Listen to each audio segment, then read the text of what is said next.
But now, because of drone warfare, we have to relook at all forms of security and the need for rebuilding the GCC region to rebuild it so that it could be in a position where it's not going to be obstructed by drone warfare. So many more things are going to have to be underground. But even here in the United States, if we're going to be building, let's say, these 1 gigawatt data centers, how do we make sure we're not protecting those $50 billion, $75 billion investments? We have to relook at everything because of the role of drone warfare. Right now, we're looking at it internationally, but one of my concerns is, could it be a domestic terrorism using a $3,000 drone? So all of these things are actually opportunities, not problems. It's going to require, as we said, trillions of dollars of capital. Governments cannot build these out alone. They don't have the wherewithal. And two, their deficits are started mounting, and we spend too little time.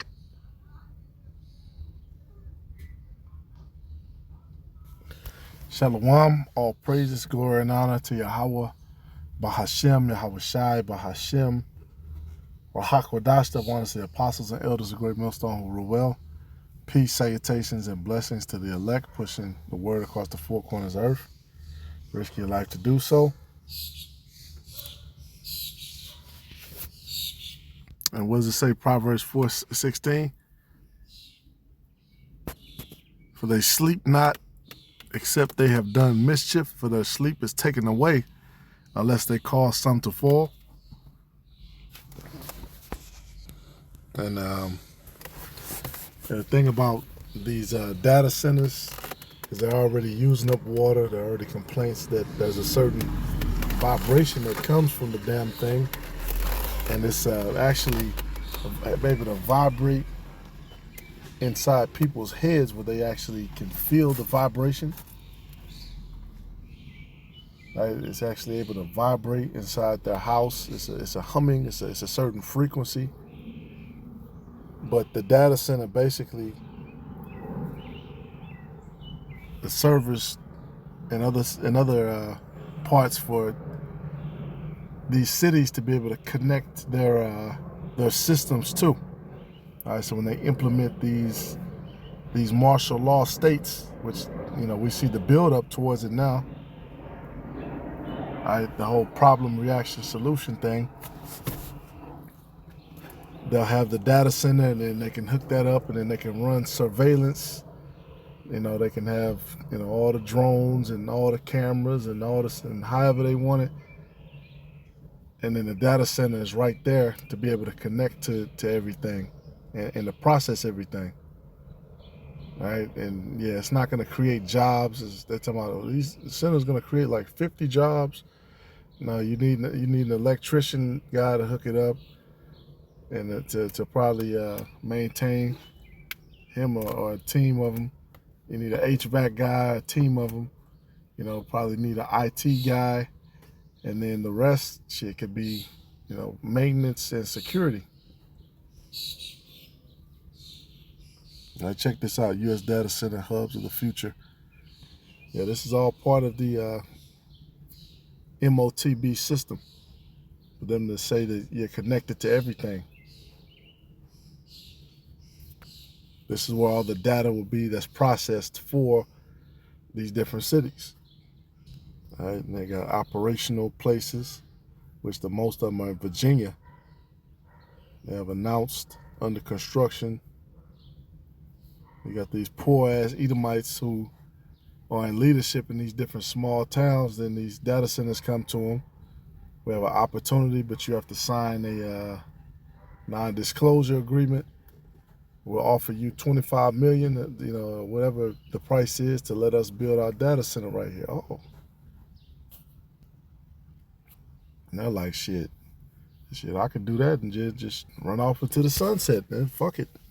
All right, they evil to their own self.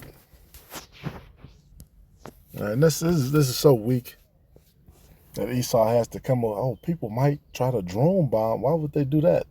You already have data centers, not of the probably of the same size, but you already have that. So what is it about those sinners that people will be, so adamant against that you have to sit there and try to think of a pre-planned reaction for? All right, and that's why the scriptures say what they say, man. His spirit is upright in him. All right, deliver me from a strange nation. These people are fucking strange. All right, his spirit is not upright in him. Whereas with us, the Israelites, it says we are a peculiar people. We're peculiar. Jake is weird in a good way, but our nickname is what? Jeshurun, upright one. All right, so you have an upright, type of weirdness, like you're watching a nature documentary. There's some type of weird planet. Oh, that's weird. Okay. Versus this guy, Esau.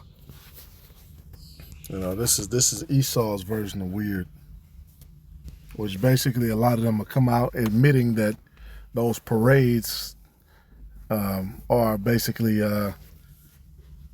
for them to be able to do open, sexual acts in front of children and minors, and to kind of recruit them, to be able to join. A lot of them are admitting that, which we already knew that, Romans 1. All right, now this is the same company, that Larry Fink is the CEO of, which owns stake in these 11 companies that basically own everything. You can see here, own all the food, all the shit you do.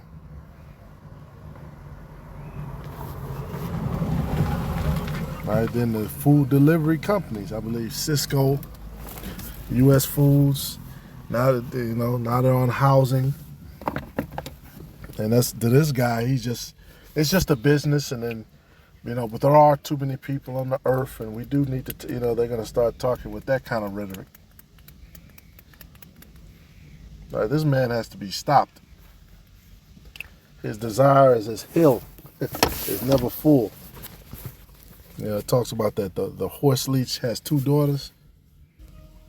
All right, nobody even thinking about you at that damn data center, which, hey, a lot of them data centers, they ain't gonna, I don't see people allowing that. And that's from so-called Edomites. That's from Edomites. I don't see a lot of them allowing that. And I'm seeing a lot of these Edomites being stirred up too. And it's about damn time. Because your forefathers would have never allowed it to get this bad.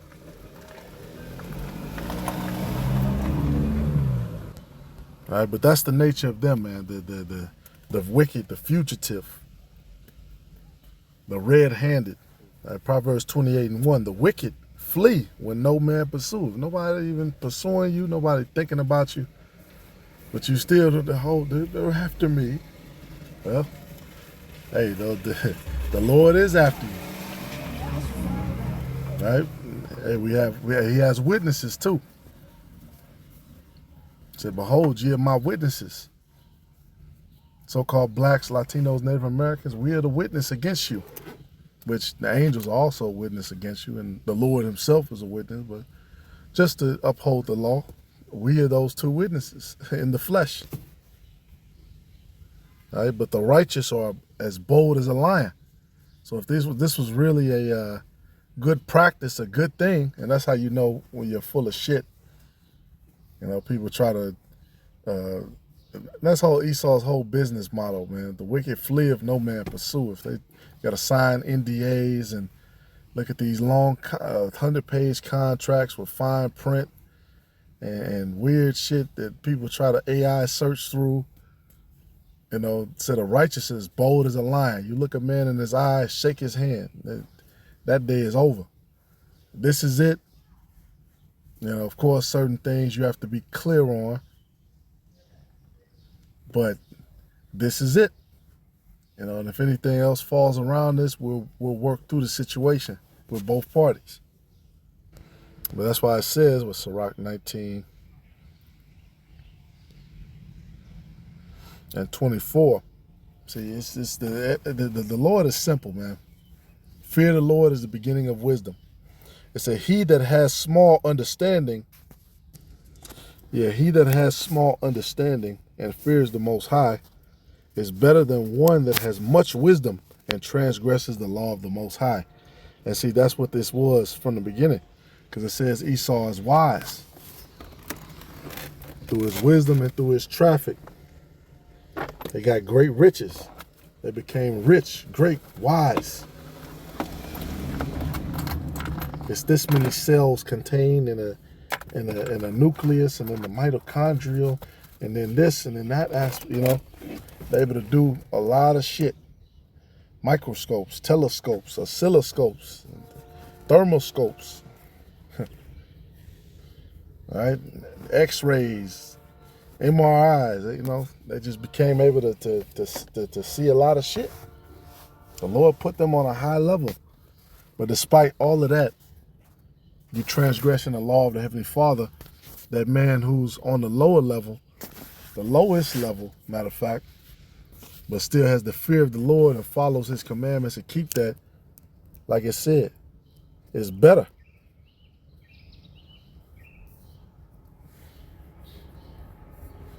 Right? And soon you're going to be overturned. It says there is an exquisite subtility. Of course, I'm doing my lesson. There's a million sounds and shit. It says there's an exquisite subtility. And see, that's Esau. In which you have a lot of niggas who fall into this category too, because niggas are slick. A clever nigga is very subtle. They know how to set up situations and say things in the right way and then do that. Yeah, so it's an exquisite subtility, right? Which that's the serpent. Right? Now the scriptures say to give subtlety to the simple, but they take it to the level of like, this is wicked. Well, as a matter of fact, he's gonna say that.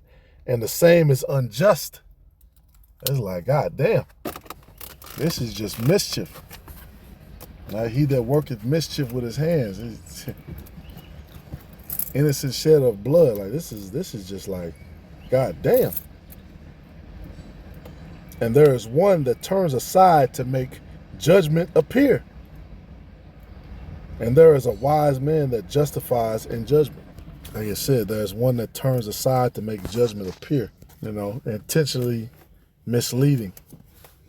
A bullshitter. That's why that's why it's the time for boldness, really.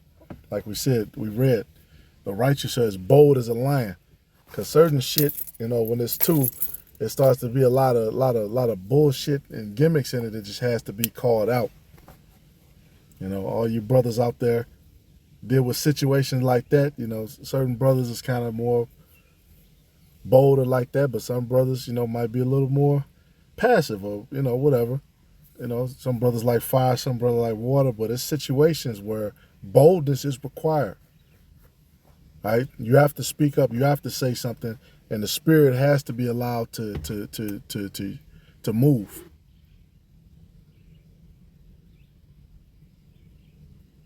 Right? Like if these Edomites were intelligent in any way, shape, or form, they would have been questioning their leaders and brought them to some type of council or hey man, what's going on with this? You see all these people talking, which they're in a controlled room in a controlled location, and they just sit back, they pay money to all the right people, get the right permits, throw up the right hand sign, all that shit. That goes to show you though, Esau, shit, your kingdom is wicked because you allow people to do that. And that's what happened to Israel. I just said every man is as a briar. The Sanhedrin, man, they were wicked. And that's why the scriptures say, hey, unless your righteousness exceed that of the scribes and Pharisees, talking about those wicked scribes and those wicked Pharisees back then, you should not enter into the kingdom of heaven. Because they knew the scriptures, but they would, like the scriptures, somebody else said it too, so they bind men. They had people paying and they barely have anything, paying out the ass and You got to come to this church. You got to pay this amount to be converted over to this and that. And money change. And that's why the Lord made a move, man. Yeah, that's in the law. You can 40 stripes. Right? The blueness of a wound cleanses evil. Hey, the Lord was balanced with it, man, because it said a broken reed, so they're not bruised. But in that particular situation, the temple was being insulted. All right, the Heavenly Father was being insulted. Somebody had to take an ass whooping for that. All right, and that's why the scriptures talk about they should regard not their kings and princes. In fact, we can close out on that. Yep. 2 Ezra 15 and 14. Woe to the world and them that dwell therein. For the sword of destruction draweth nigh, and one people shall stand up to fight against another, and swords in their hands. And you best believe it's going to be chaos. You best believe that. It said, for there shall be sedition among men and invading one another.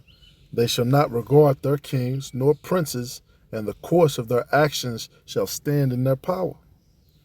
So people are going to do what they want. It's going to be like the good old days, the gang, the posse, the good old boys. Link it back up.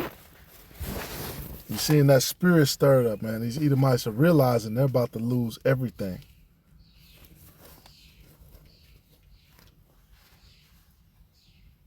Right? They keep saying that, man. Our leaders are like children. Yeah, woe unto thee when your king is a child. A man shall desire to go into a city and shall not be able. For because of their pride, the city shall be troubled, the houses shall be destroyed, and men shall be afraid. All right, men are going to fear. Fear is returning on the earth.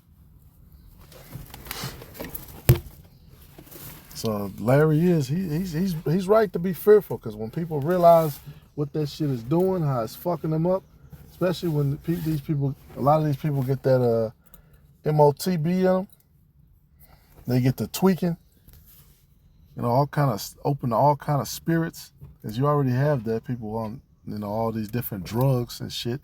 That's what people do when it gets hard, stressful. Drugs, alcohol, sex. They want to just tune off and pretend like everything's not going on. But pretty soon, hey, we're reaching those times. Right? Up here in Chicago, you keep having the popo. They keep taking losses. You got wandering, groups of people just roaming through the streets, tearing up shit, mobs of people, which we already know that's a setup for this very situation, for them to come down. Hey, we have a lot of stuff going on. You had another report where they said Trump, his daughter was targeted by Iranians who are over here in the U.S. Right? Then you had that pew pewing the other day. Whatever that was. She said it was, they said it was somebody in the background, but who really knows? But it's all part of the plan. Right? We know how you guys are wired. We know the plan. The Lord gave us the foresight to see it. Call Allah Yamla Yahweh Shem Al Shai. And let us continue to follow his counsel. Shalom.